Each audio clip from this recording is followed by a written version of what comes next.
The college reunion was in full swing when my fiancée, Chloe, showed up with a shy-looking kid in tow. She announced him loudly as her new boyfriend. Before I could even process what was happening, her best friend, Olivia, shot up from her seat. "Chloe, are you insane? What the hell are you playing at?" Chloe just shrugged, a dismissive little smirk on her face. "Ethan and I have been together forever. We're practically an old married couple already. I just wanted to see what else was out there before the wedding." Hearing that, I reflexively scraped the bottom of my shoe against the floor. Felt like I'd just stepped in a pile of dog crap. It was our senior year, and with graduation just around the corner, this get-together with old friends was supposed to be a celebration. Everyone kept asking me if Chloe and I were finally tying the knot. I'd been smiling, telling them, "The wedding's set for October. Hope you can all make it." Speaking of, where's Chloe? Why didn't she come with you? Olivia had asked just minutes before. She said she had something to take care of, told me to come on ahead. I'd said, pulling out my phone, "Let me text her, see where she is." I never finished the sentence. The door to the private room swung open, and in walked Chloe, looking every bit as poised as usual. Except for one detail. She was holding hands with a nervous-looking college kid. The laughter in the room died instantly. Every eye darted back and forth between me and Chloe. I froze. My gaze flickered from their interlocked hands to her face. She held her chin high, her eyes fixed on mine with a defiant, almost stubborn glint. "Chloe!" Olivia stood up, trying to break this suffocating silence. "Who's this?" "Your cousin." As if to answer, Chloe lifted their joined hands higher. "This," she said, her voice clear and steady, "is my boyfriend." The room erupted in a wave of shocked murmurs. Chris, Olivia's boyfriend, was sitting next to me. He made a move to stand up, but I shot my hand out and clamped it down on his arm. "I've got this," I muttered. I tapped my fingers on the table, my eyes locked on hers. "Chloe, do you have any idea what you're saying right now?" "Of course I do." She leaned against the kid, holding his hand even tighter. "Ethan, we've been together for so long. I could see our whole future mapped out, clear as day. So," she paused, a playful, cruel look in her eyes. "I wanted to see what else was out there before the wedding." Then, she added quickly, "Don't worry. It won't get in the way of us getting married." "Get married?" "Marry my ass." It's funny, but when you're utterly speechless, sometimes all you can do is laugh. The rage that had flashed through me a second ago just evaporated. I mentally slapped myself a few times. Hard. I didn't do it for real because, well, that would hurt. I told myself this is what I get for spending my childhood glued to a computer screen instead of learning about the real world. Must have wrecked my eyesight because I'd somehow fallen in love with a complete sociopath. "All right," I said, leaning back in my chair, suddenly too tired to even look at her. "I get it. You've made your little introduction. So, are you staying for breakup dinner, or are you and the boy toy heading out on a date?" Chloe whispered something in the kid's ear. He gave a polite little nod to the room and slipped out, closing the door behind him. The second he was gone, Olivia spun on Chloe, grabbing her arm. "Are you crazy? What is this game? You told me you couldn't imagine marrying anyone but Ethan." "I'm not saying I won't marry him," Chloe said, pulling her arm away nonchalantly. "I just want to explore my options first." She then turned to me, her eyes crinkling into a fake smile. "Wow, Ethan, you're good. You even managed to turn my own best friend against me." I felt sick. We'd known each other for almost 20 years, and in that moment, it felt like I was seeing her for the first time. Amid the crushing absurdity of it all, a small, secret part of me felt a wave of relief. At least I found out now. The rest of the dinner was a tasteless affair. Everyone picked at their food and made their excuses to leave early. As people were saying their goodbyes, Olivia came over to me, her face a mask of embarrassment. "Ethan, just hang in there. I'm going to go with Chloe, have a long talk with her, and figure out what's really going on." I just stared past her, at Chloe standing under a streetlight down the road, and said nothing.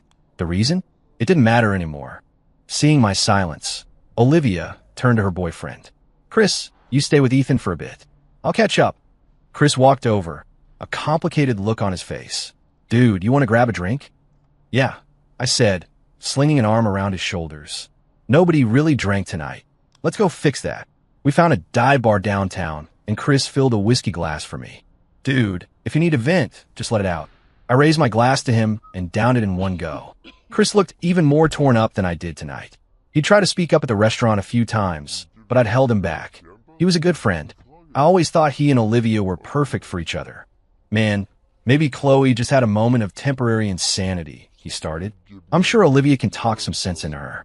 I mean, you guys are childhood sweethearts. You've been together for so long. I held up a hand to stop him. Chris, flowers can bloom again, but you don't get your youth back. If all our years together weren't enough to keep her from doing this, what makes you think one conversation is going to change anything? So you're really done with her? She's the one who made the decision, wasn't she? I said, my voice flat. After a few more rounds, I waved goodbye to Chris. Don't worry about me. I need to walk for a bit. Clear my head. I turned and gave him a wave, not seeing the conflicted expression on his face as I walked away. He paced back and forth under the streetlight for a few moments, his phone clutched tightly in his hand. Finally, with a look of pure agony, he dialed a number. Hey sis, Ethan and Chloe broke up. A small gasp echoed from the other end of the line. Walking alone in the cold night air, the breeze seemed to blow away some of the frustration churning inside me. But I couldn't stop the memories of Chloe from flooding my mind. We grew up next door to each other. Our parents were always busy with work, so for years, it was just the two of us. Elementary school, middle school, high school. We grew up side by side. Girls mature faster. In high school, Chloe was the one who confessed her feelings first. After that, we were inseparable, pushing each other through those last brutal years of SAT prep and college applications. After graduation, we both got into the same university. On our graduation trip, just the two of us, we slept together for the first time. In college, we were glued at the hip, and both our families were thrilled about it. And just like that, we'd made it to this point. Graduation looming, a wedding date set. When did it all start to go wrong? I thought back to the day I proposed 3 months ago. We were in the Rockies, standing on a breathtaking overlook. I got down on one knee, kissed the back of her hand, and slid the ring on her finger. She had a strange look on her face and didn't say anything for a long time. I thought maybe my proposal wasn't grand enough, but she just shook her head and smiled. Ethan, don't be silly. Marrying you has always been my dream. Looking back now, that smile, the one she forced on her face, was so glaringly fake. So, she never really wanted to marry me at all. Our seemingly perfect love story had been a sham all along, something we were just forcing to work. Without realizing it, I'd walked all the way to the apartment Chloe and I were supposed to move into after the wedding. I opened the door and looked at the place we had decorated together, piece by piece. Overwhelmed, I slid down the wall and sat on the floor. How could I not be sad? You can't turn back time. I'd never have another childhood sweetheart. I lit a cigarette, sitting there in the dark for what felt like hours. As the cherry on the end of the cigarette slowly faded, my mind began to clear. I picked up my phone and called Chloe's parents first. Mr. Bennett, the wedding is off. Chloe and I broke up. After I explained what had happened, there was a long silence on the other end. Ethan, he finally said, his voice heavy, I understand. Chloe has done you a great wrong. Thank you for understanding, sir. Ethan, sweetie, Mrs. Bennett's voice came on the line, pleading. You and Chloe have been together for so many years. Maybe she just got confused. Could you please give her one more chance? That's enough, honey, mister. Bennett cut her off. I'm sorry, Ethan. I'll take care of canceling the arrangements. Our families were incredibly close. After all these years, her parents had treated me like their own son. I hung up, let out a long sigh, and then called my own parents to tell them the news. I didn't have the energy to deal with the fallout from either side. I found a cardboard box and started filling it with every gift we'd ever given each other. If you're going to rip off a bandage, you do it fast. Better to tear open the wound and let it heal clean than to stare at old memories and let it fester. I carried the box downstairs and ran right into someone, Chloe. Her eyes widened when she saw the box, a flash of panic in them. Ethan, what are you doing? Tossing it, I said, my voice empty. We broke up. What's the point of keeping this stuff? Chloe took a deep breath and snatched the box from my arms. If anyone's going to throw it out, it's going to be me. Whatever, I said with a wave of my hand. What are you doing here so late? Just making sure you didn't drink yourself to death. Thanks, but you should save that concern for your new boyfriend. I felt a wave of nausea and turned to walk back inside. Ethan, she reached out to grab me. The second her fingers brushed against my arm, I yanked it back like I'd been electrocuted. Don't touch me. She froze, a look of confusion on her face. She looked at me, then down at her own hand, as if she didn't understand. I took 2 steps back. Chloe, I said, enunciating every word. I'll say it one more time. We are over. From now on, we are not a couple. We're not friends. And if I have my way, we will never see each other again for the rest of our lives. She just stared at me for a long moment, and then she let out a short, sharp laugh. Ethan, there's a limit to being jealous. I already told you, I just wanted to see what else was out there before we settled down. I'm still going to marry you. I couldn't listen to another word. It wasn't just my eyes that had been blind. My heart had been too. I never realized how completely warped Chloe's view of the world was. Get lost. I snapped, my patience gone. Seeing me genuinely angry, she took a hesitant step back. Fine. I see you're not dead in a ditch, so I can rest easy. She turned to leave. I'm going to go spend time with my boyfriend now. Unbelievable. The woman was certifiably insane. I slept until morning. When I woke up, there was still a dull ache in my chest. I poured a glass of water and went out onto the balcony. We had finished renovating this place less than a month ago. Chloe and I had never even spent a night here. Ironic that my first time sleeping in our new home would be under these circumstances. Looking at all the brand new furniture just made me feel sick all over again. I had to sell this place. And fast. I was staring off into the distance when my phone rang. Hey, Ethan. It was Chris. He sounded a little sheepish. Dude, I need to ask you a huge favor. What's up? It's my sister, Maya, he said, pausing for a second. She flew in last night without telling anyone. Said she wanted to surprise me for graduation. But something just came up with my senior thesis, and I have to go meet my advisor right now. Ethan, his voice was laced with caution. She's at the airport. Is there any way you could go pick her up for me? Maya, I remembered her. A bright, energetic girl with eyes that reminded me of a deer. She'd visited her brother a few times over the last couple of years, so we knew each other. No problem, man. Maya's like a little sister to me. Don't worry, I'll get her home safe. I hung up, got dressed, and called an Uber to the airport. I was standing in the arrivals hall, calling Maya's phone over and over, but it just went to voicemail. I was starting to worry when suddenly I felt a tap on my shoulder. Ethan. I spun around to see a girl with long, chestnut hair and big, clear eyes standing right behind me, a playful grin on her face. Whoa! I turned too fast, and she was standing too close. My momentum knocked her off balance. I quickly shot out my hands to catch her. The girl, looking startled, wrapped her arms tightly around my waist and held on. Maya? You okay? Ethan, you scared me. Maya squeezed her little fists and gave my chest a soft, playful punch. I was trying to surprise you. I hadn't seen her in over 6 months, and she'd changed a lot. Noticing my gaze, she spun around in a little circle. Well, what do you think, Ethan? Do I look okay? I gave her a thumbs up. You've grown up. You look great. Come on, I said, taking her suitcase. Let's go find your brother. Maya hooked her arm through mine, pouting. Ethan, I waited for you for ages. My legs are totally asleep. You have to let me lean on you. All right, Fina. I sighed. Chris was so ridiculously protective of this sister of his.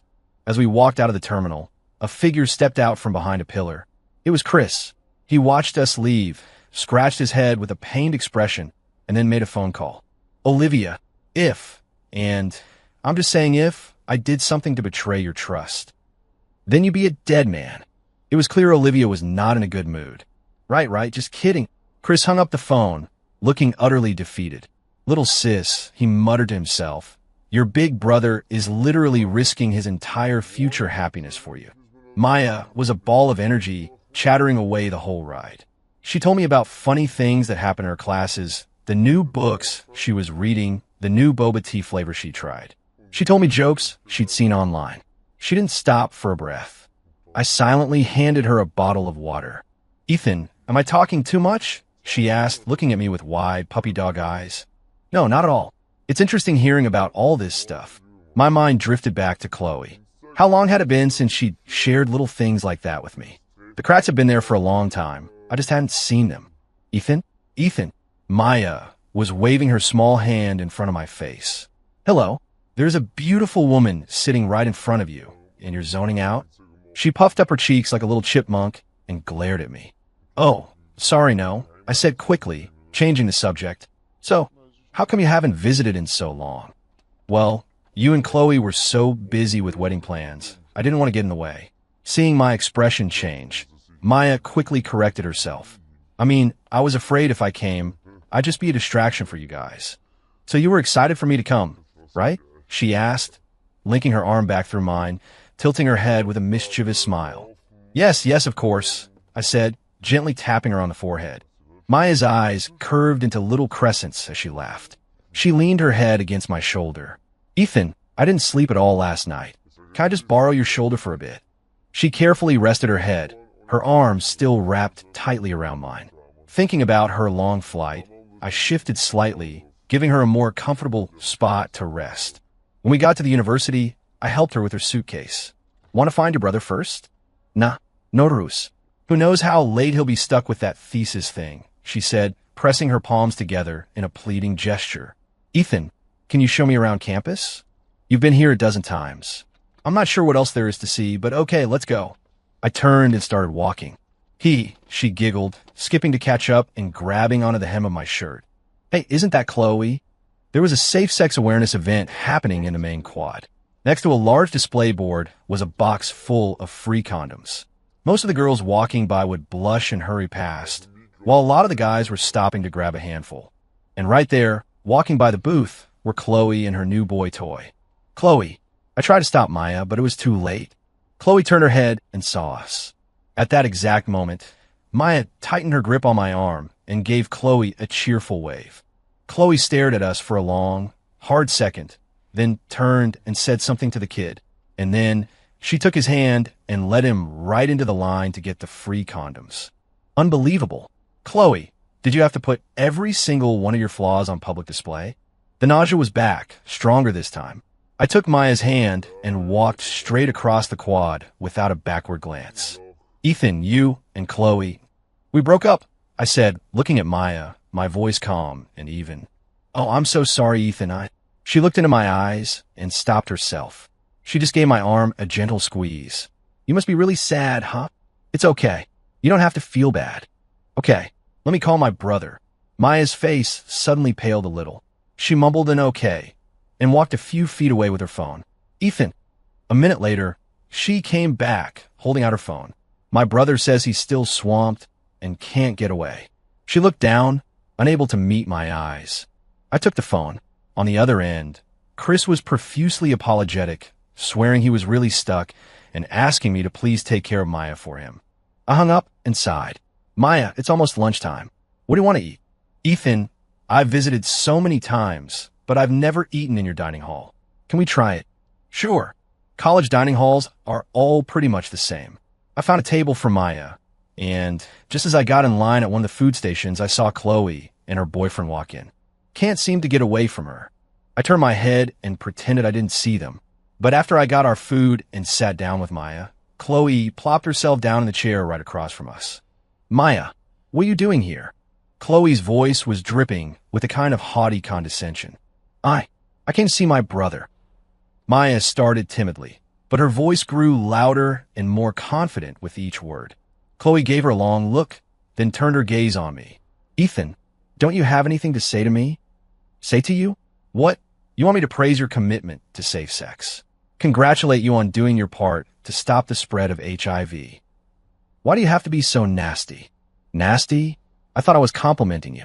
Can you just stop being so sarcastic? If you don't like my sarcasm, then why the hell did you sit here? Ethan, Chloe shot to her feet. I'm still your fiancé. I actually laughed out loud.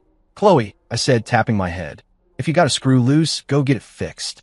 Then I pointed to the kid standing awkwardly beside her. And sorry, but threesomes aren't my thing.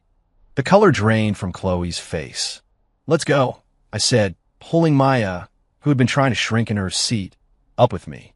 We turned and walked out. Just as we reached the door, Ethan, in my peripheral vision, I saw Chloe start to chase after us, but the kid held her back. Come on, I said, taking Maya's hand. I'll cook for you for lunch. We hadn't even broken in the kitchen at the new apartment yet. Maya and I went to the nearby supermarket to stock up. Away from Chloe, Maya's cheerful personality returned. She grabbed a cart and followed me around, telling me what dishes she wanted to request. Her laughter echoed through the aisles, and slowly, the knot of tension in my chest began to loosen. We picked out the ingredients for a few of my specialty dishes and headed home, satisfied. Ethan, this is so delicious. Maya's cheeks were puffed out with food, making her look like a little hamster storing nuts for the winter. I wish I could eat your cooking all the time. Seeing that I wasn't responding, her voice trailed off. Maya, looking at this girl, 2 years my junior, I knew I had to be upfront with her. It wasn't hard to notice. The way she was acting toward me on this trip was completely different from before. I wasn't an idiot. I could see how she felt. I pointed to my chest. Chloe and I just broke up. This space, it hasn't been cleaned out yet. I know how you feel, but I couldn't finish because big, fat tears had started to roll down Maya's cheeks. Ethan, I'm sorry. Please don't hate me. I don't. I know you noticed. This morning, on campus, I did that on purpose in front of Chloe. You're such a good person, Ethan. Why can't she see that and appreciate you? My brother told me what happened last night, and I got on the first flight I could find. I just kept thinking about how good you were to her, and how heartbroken you must be. And with that, Maya started to sob. Now, it was my turn to be at a loss. She threw herself into my arms, hugging my waist tightly. Ethan, please don't hate me. Because her voice was barely a whisper. I've been in love with you for 3 years. My heart seized in my chest. She buried her face in my shirt, her tears soaking the fabric. I fell in love with you the first time I ever met you. But you and Chloe were so happy, and Olivia is my brother's girlfriend. I had to bury my feelings deep inside. I could only love you secretly, quietly. I'm not a good person. I kept hoping, praying, that you and Chloe would break up. When I found out you were getting married, I was devastated. That's why I didn't visit for so long. I couldn't bear to watch you marry someone else. When I heard you broke up, I bought the first ticket here. I just wanted to see you, to be by your side. My nose started to sting. I felt a strange, unexpected wave of emotion. I'd forgotten a small detail. The earliest flight from her city to ours doesn't land until after 9 a.m., but I had got to pick her up around 8:00. This silly girl had taken a red-eye flight, then waited at the airport all night just to create the illusion that she had just arrived. Ethan, please just wait for me, okay? I'll be old enough to get married next year. Maya's voice was muffled as she pressed her face against my chest. After a bit of gentle comforting, Maya finally fell asleep. The poor girl had been up all night at the airport and then spent the morning walking all over campus with me. She was exhausted. I quietly closed the bedroom door, let out a sigh, and sat down in the living room. All this time, in a place I never knew, someone had been waiting for me, hoping for me, ready to lift my heart out of the mud, wash it clean, and hold it safe. Men do cry. They just need the right reason. I rubbed my eyes and leaned back on the sofa, closing them. A knock on the door jolted me. I opened it to find Chris scratching his head and smiling sheepishly. Olivia was next to him, glaring daggers at him before pulling him inside. Ethan, man, I'm so sorry. She's my only sister. Chris perched on the edge of the sofa cushion, looking terrified. Olivia smacked him on the back. Have a seat, I said, pouring them both some tea. Chris, thank you for trusting me. Ethan, you and my sister. I picked up an envelope from the coffee table and handed it to them. They both looked at me, confused, as Chris opened it. It was a job offer from a well-known company in New York. Dude, Chris jumped up. You have to take this. Ethan, Olivia started, then trailed off. I got this 10 days ago, I said. I was planning on turning it down. I didn't have to finish. They both understood. Olivia fiddled with the letter, her hand clenching and unclenching. Ethan, is there really no chance for you and Chloe? You want to talk to her last night. Did it help? Olivia's expression darkened. She suddenly stood up. I need to go downstairs for a minute. She rushed out so quickly, she didn't even put her shoes on right. Half an hour later, she came back, her eyes red and puffy. The moment she was inside, she collapsed into Chris's arms, sobbing. Chloe and I, we're done. She ended our friendship. The bedroom door creaked open. The noise in the living room had woken Maya.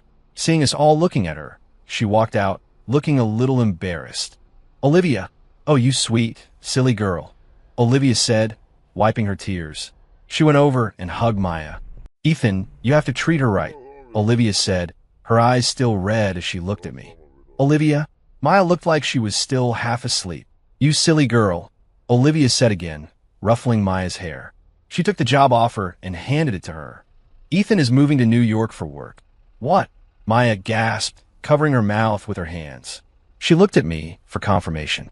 I gave a small nod. Maya's eyes instantly filled with tears. She launched herself at me, hugging me tightly, laughing and crying at the same time. Chris glanced nervously at Olivia, then at his sister, and let out a long, slow breath of relief.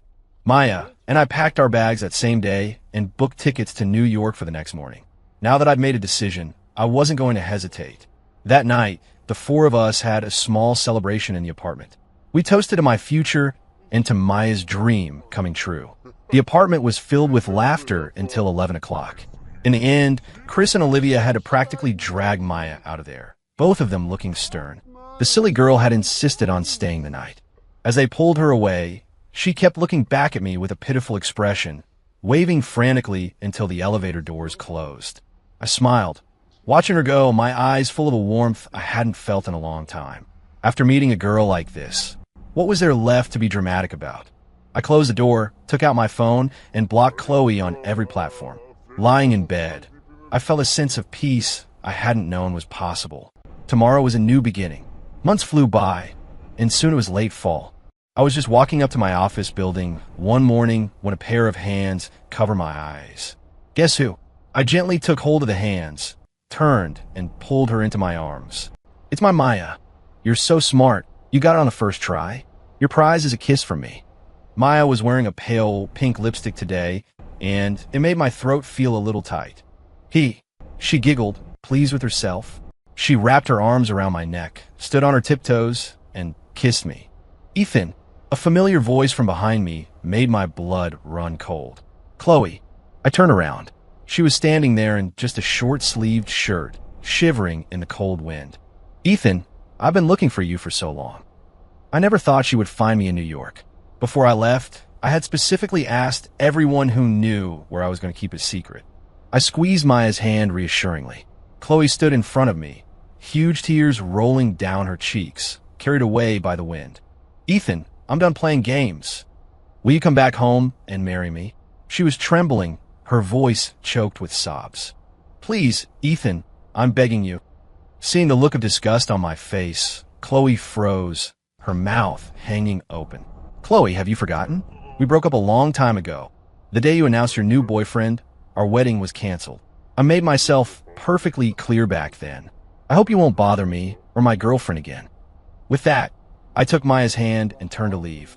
Suddenly, Chloe dropped her knees and grabbed the cuff of my pants. "Ethan, don't go. Please, just give me a chance to explain." People were coming and going from the office building. A small crowd was already starting to form. I sighed. "Chloe, let go. We'll go to the coffee shop across the street. Let's end this once and for all." In the coffee shop, we found a quiet corner booth. Chloe's eyes were fixed on my hand, which was still holding Maya's. Her expression was bleak. "Ethan, you're so cruel. You block me everywhere. I asked everyone, and no one would tell me where you went.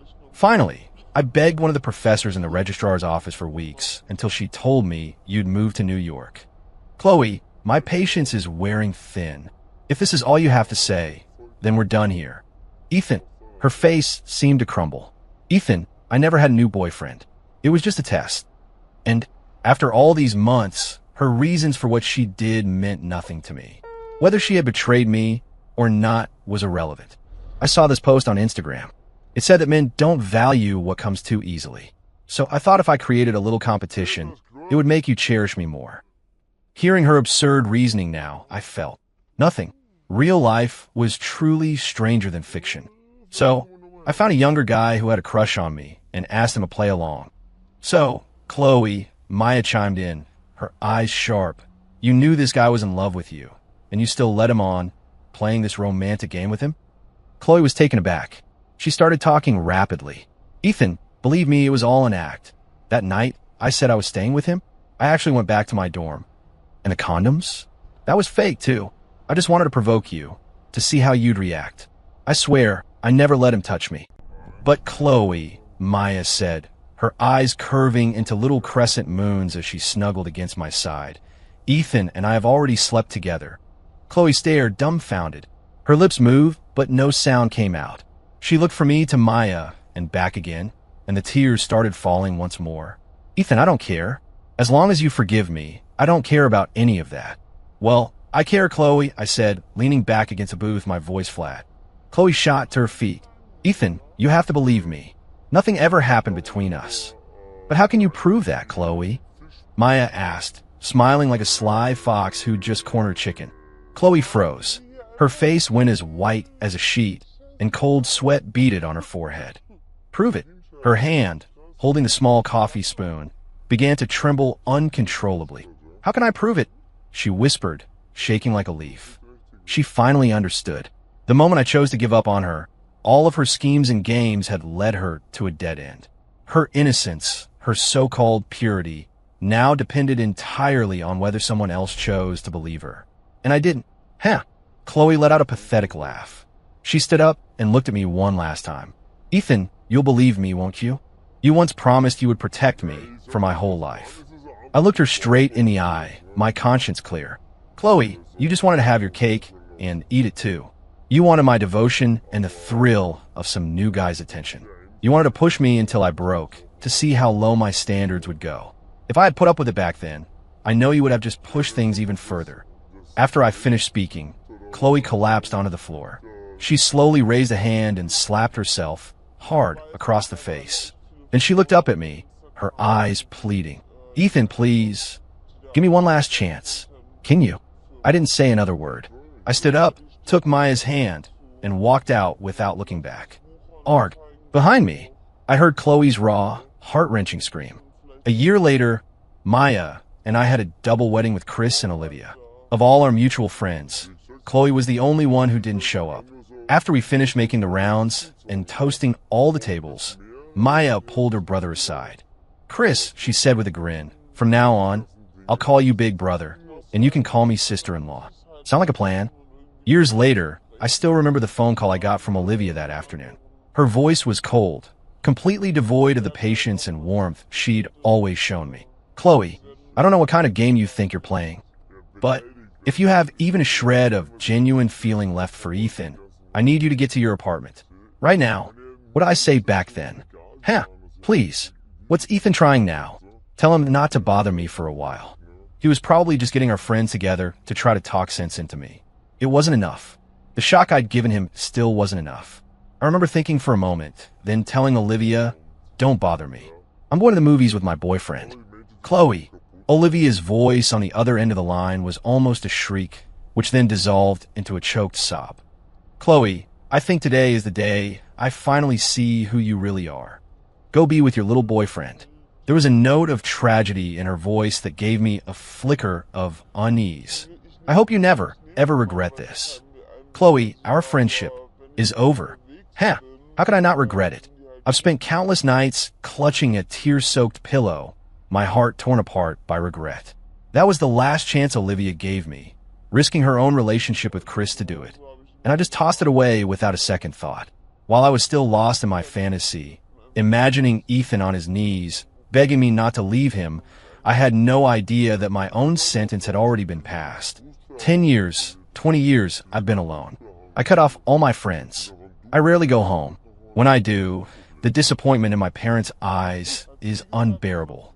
The wedding dress I picked out all those years ago is still in a box on the top shelf of my closet. But the wedding I dreamed of as a teenager will never happen.